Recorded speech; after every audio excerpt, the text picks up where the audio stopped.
Good day.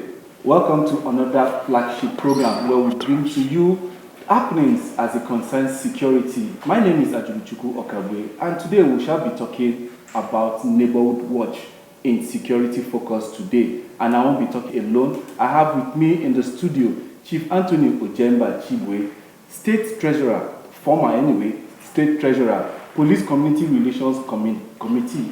Chief Anthony, good day. It's glad to have you today for Security Focus. Remember, our mantra in Security Focus is see something and say something. Eziowele seems to be in the record recently based on the achievement of parading some hoodlums that were terrorizing your neighborhood recently. Please, can you tell Anambarians, you understand, the Anambra, more about the achievement of your community? Well, Eziowele community has been under siege since the year 2018.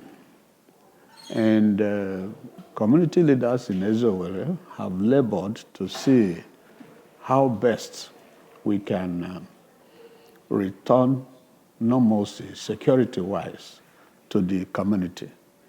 What we are battling with actually in Eziowele is what I can describe as a tyranny of the minority. It's a clique, that took over Eziowele as if Eziowele belonged to them. And because of the prominence of members of that clique, it actually played out the way they want it. They believe that they are the law. They believe that whatever they say is final, whatever they do is final. They engage in all sorts of criminal contraptions in the name of Eziowele. Eziowele is a community, so it's not an individual. The traditional ruler of Eziowele will say, well, it's Owele in council. The PG will say, well, it's himself and his executive. But by the end of the day, you find out that they are operating, they are solo administrators. The PG does not carry his executives along. The Owele in council is personified in the Owele himself. So when he tells you about Eziowele, he's talking about himself. And that created problems where people are harassed by agents of Owele and the PG. These agents, they are not the normal vigilante people.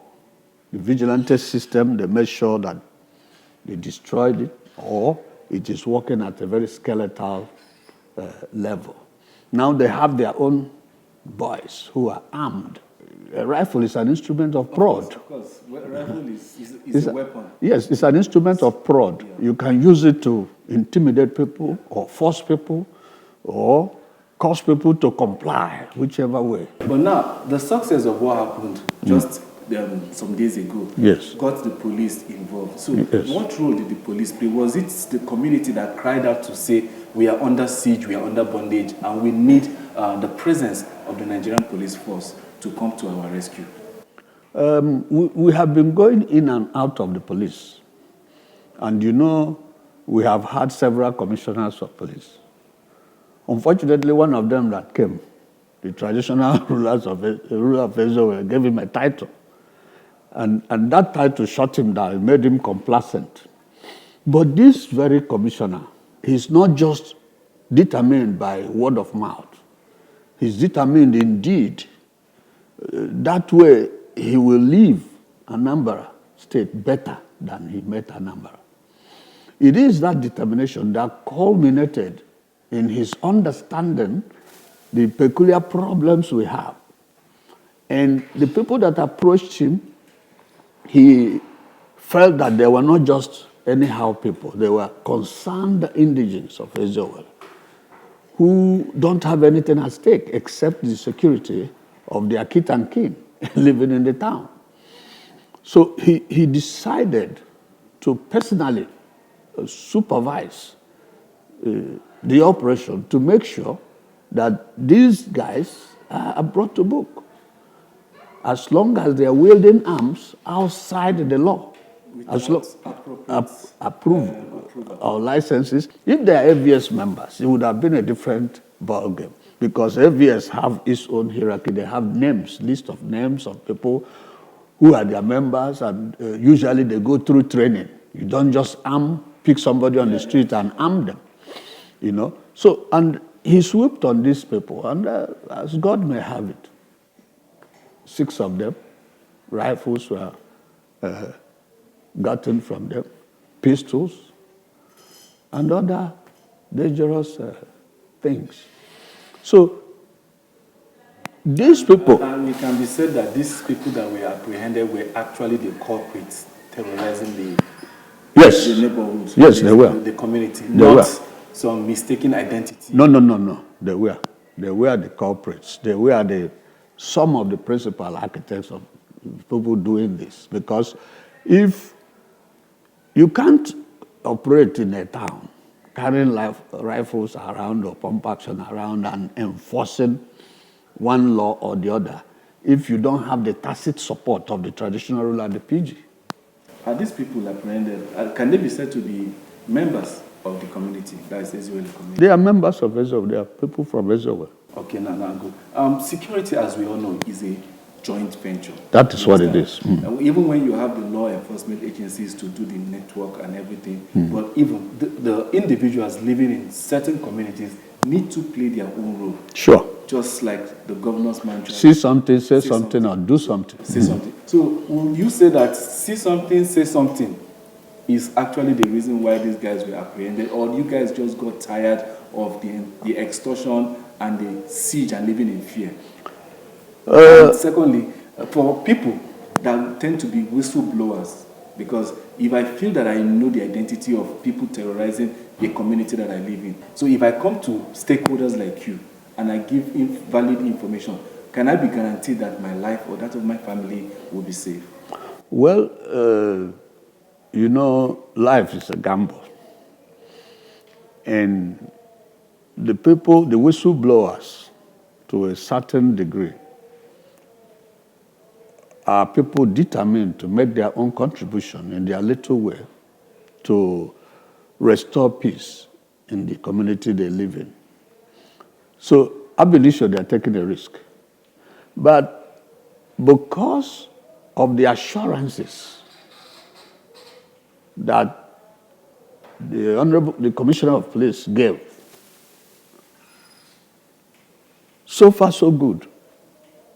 The whistleblowers have been safe. Nobody have troubled them. And the people who are arming these guys don't know.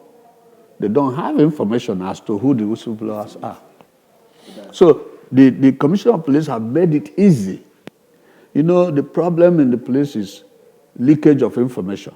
Sometimes you take information to the police, it goes to the wrong hand, and the wrong hand releases that information to the bad guys, and that endangers the whistleblower. You know, but in this scenario, the commissioner took it upon himself and made sure that all the people that he put together for this operation are indeed people that he can take their word home, he can take to the bank. They are indeed people that he believes are working with him to better this state.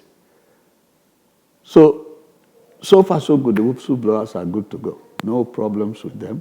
And we are praying that it will encourage other whistleblowers in other communities to begin to get the kind of confidence to go out and say what is happening in their communities.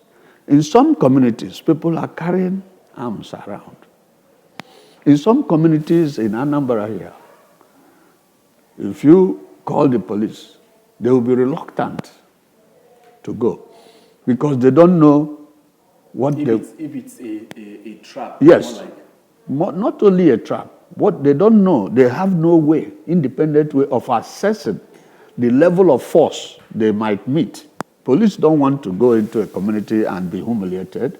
It will be bad for the image of the police. So for the police to go into a community, they should be able to have advanced intelligence information of, say, what they are up against. What they are likely to face. Right. So if they know that they now build enough capacity to overwhelm whatever it is they are going to be up against.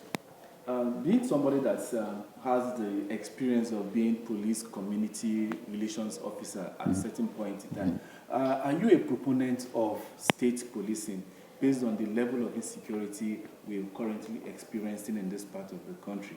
Yes, I support policing because states having their police outfits. Yes, I support. The police as it is today is people. If we want to tell ourselves the truth, the police is like a failed institution. The police, the Nigerian police force, according to statistics available, there are, if you want to fact check the statistics, you will run into problems because, they are banding so many figures that you can't really tie down, but you can take the average, the mean. There are about 450,000 personnel. As in field personnel, we're not talking about the office desks. They include the office. Includes the office? Yes, they do. To police 200 million people, we are under-policed. Now, apart from that, there are, in these 400 and something, there are about almost 100,000 of them doing servile duties, following VIPs around, which is not supposed to happen. These VIPs are supposed to have their own security. The government should license security outfits, like you have the blue shields in Okaya, who can now secure. If you need security, they can secure you as a person. But they are using taxpayers' money to secure one single VIP. You can see one VIP on the road going and see about 10, 15 policemen in different vehicles for one person. So if we have a crisis and you call the police, response is almost zero. One, vehicle might not be good. Two, personnel might not be available. So I support the idea to unbundle the Nigerian police. As it is, say, I lived in the state of Georgia for about 15 years. In the state of Georgia, you have the state police. You have the federal police first. Then you have the state police. You have the county police. Then you have the city police. So like in Ezewere now, you have what you call the sheriff of Ezewere. He's the head of the security in Ezewere. He's from Ezewere. He lives in Ezewere. He knows Ezewere, nook and crannies of Ezewere. So he can react. Yeah, to a certain extent. Yes. No families, he knows everybody. Nook and crannies. Right. There's even an intel on people that come into the town. And stuff like that. If there's a hotel in Ezewere and every night, the sheriff will go there and look at the manifest and know the people who checked into that hotel. So if things go wrong, he will know where to start from or, how to be able to address those things. So that will help security. As it is today, they say, well, the traditional ruler is the chief security officer in the town. Yes, some of them are doing their best. Yes, but some of them are doing nothing. Some of them are not even in good terms with their people so that those people will give them adequate information as to what is happening. And they don't have the mechanism to know what is happening except information, verified or unverified information that they get from some of their agents. So I really advocate the unbundling of the police system in the Federal Republic. It will help us a lot. We'll still talk about the benefits of that. But yes. Then, at this juncture, let us call for a break and then we'll return shortly when we'll continue to discuss Security Community Watch, Neighborhood Watch specifically, so that you definitely can know how security is within your neighborhood. Remember, see something and say something. That's the mantra.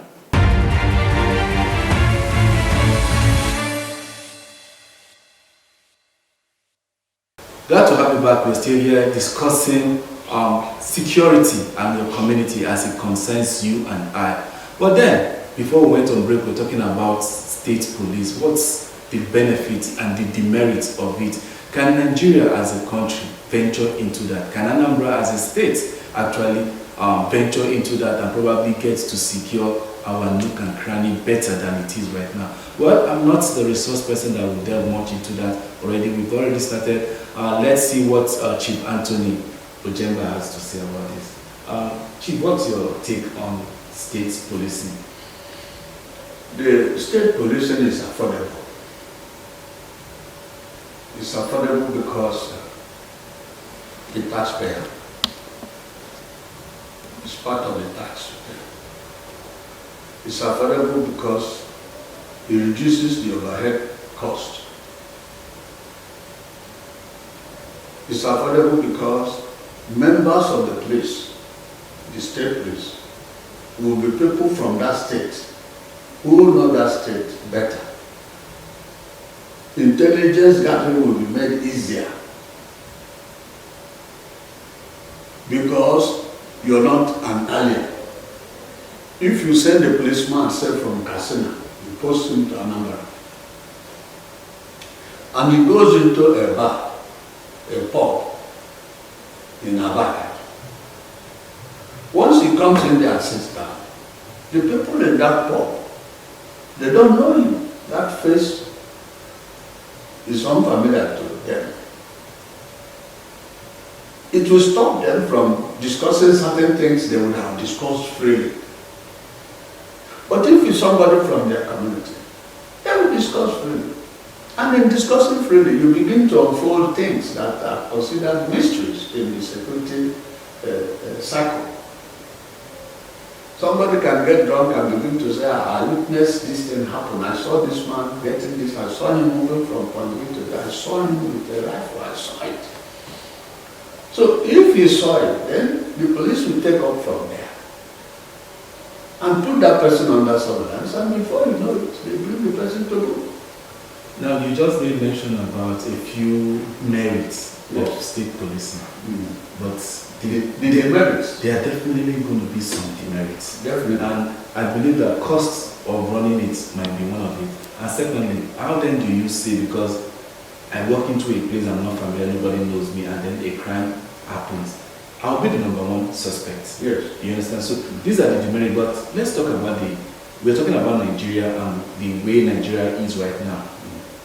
I think one of the demerits will be the cost. Because if cost wouldn't have been a problem, how come we're having just less than 500,000 police officers to man over 200 million Nigerians? We saw what happened in the last elections, where some polling units were overwhelmed and there were police officers there, but they couldn't do anything because the crowd was more than the police officers there. So let's talk about the cost effect of having state police. Because if you trickle it down, it will definitely now be the responsibilities of the state to cater for these police officers, as the case may be. I don't want us to see the cost as one of the demerits. The demerits I see is the government, the political aspect of the government, a high-handed government. Yeah, hijacking the police and using the police to terrorize his state or to, force his state to bow to whatever he wants. But if you have a good House of Assembly, proactive, ready to slug it out, not ready to receive anything, they can checkmate the government.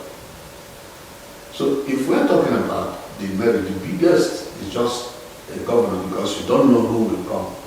And you only know the test of the true character of somebody if you give them power.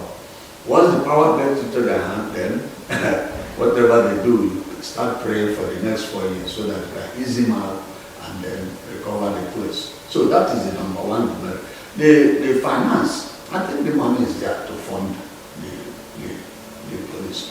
These people. If the money is there to fund the police, state police, why is it difficult to have a better equipped Nigerian police? Since we're talking about security here.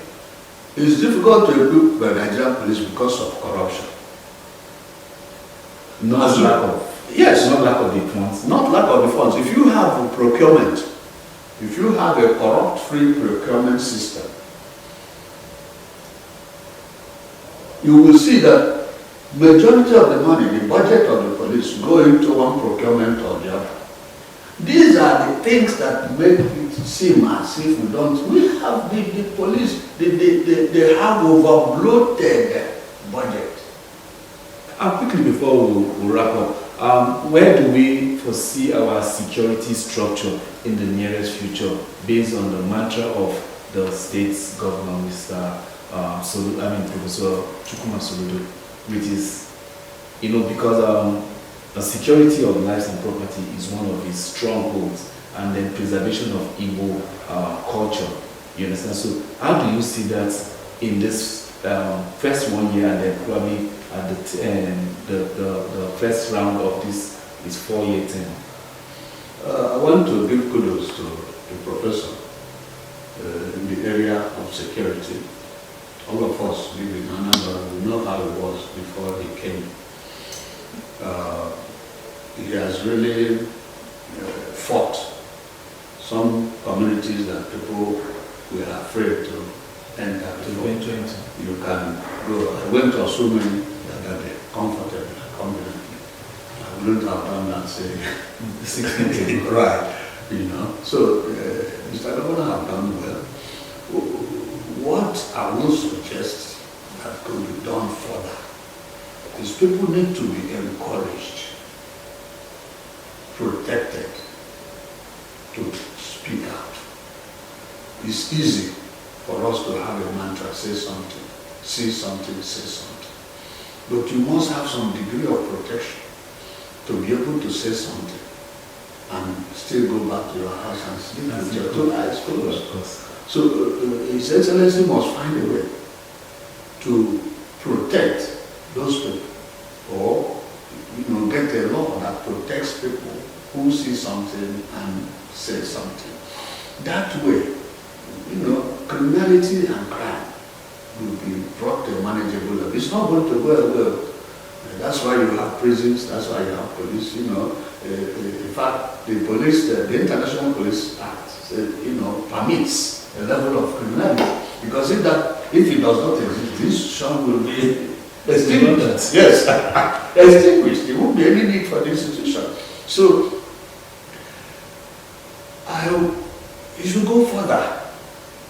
Provide security for those people who whistleblow. Form a good synergy with the police boss. If you have a good police boss who is willing, committed to deliver on his mandate, a number of people, they believe that money can solve any problem. You can see somebody now gets involved in kidnapping, is apprehended by the police. Their parents or their relations will go behind and they go like, how much? Can 20 million, 10 million, we look for it and give it to let this boy loose. Those actions will be discouraged. If you let the boy loose, he's still a problem. If it's not a problem to the society, it will be a problem to the family. So we must have the courage. If we try to train our children to get them to be what we want them to be, and they refuse, and they just, feel like crime should be their own fault, you allow, you let go. Don't try to protect, because if you protect, crime will come back to haunt you if the person is protected. You can hear about people being accused of killing their parents to sell the properties their parents have. Maybe in the past their parents were protecting them. So these are things we need to, community, we need to educate our people to know that crime comes with consequences. So when people commit crime, those consequences are designed to correct and reform the person. But when people commit crime, and you pay, you purchase their freedom, you repurchase them, you pay for, you use money to block them from going through the, they don't learn anything. They are likely, most likely, given this another opportunity to commit the same crime. Well, on this note, to say thank you so much, Chief Anthony Ojemba Chigwe, State Treasurer, Police Community Relations Committee Officer, former anyway. We thank you for availing us the opportunity to be here on Security Watch. I will believe that sometime when we call you on Security Focus, you definitely avail us the opportunity. And on this note, I say, crime doesn't pay, and there is no crime that you do definitely that you don't have the consequences that is waiting for you. I still remain Ajumichuku Okabwe. On Security Focus this week, I hope you enjoyed this program. Next week, we'll definitely come with a fresh edition and a fresh package. Please do stay away from crime. Crime never pays anyone. Goodbye. See you next week.